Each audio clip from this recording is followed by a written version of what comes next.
fight over is heating up in Kansas City. The city wants to ban those small bottles at just some stores in specific areas of the city, but businesses, as you can expect, well, they're not happy about it. Now state lawmakers are stepping in. Missouri House Speaker John Patterson told KCTV5 last night he's heard the concerns and is ready to act. KCTV5's Gabby Luma joins us live this morning with the very latest on this. Gabby, the city council votes on this in just 24 hours.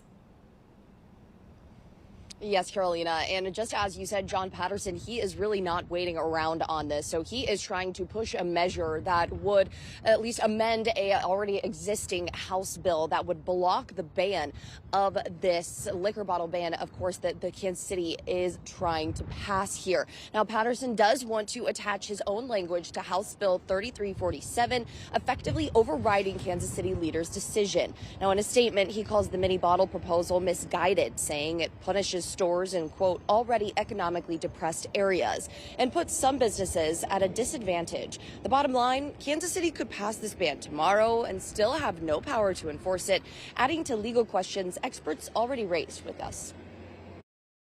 This seems like a likely legal fight for a policy that I don't think is going to be effective at preventing the very real public safety issue that they're trying to address.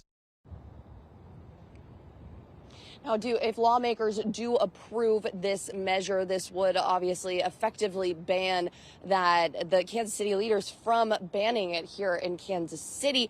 But it would also just kind of reinforce some of the concerns that neighbors have. And I'll detail those coming up within our next half hour. For now, reporting live, Gabby Luma, KCTV 5 News. All right, we'll see you then.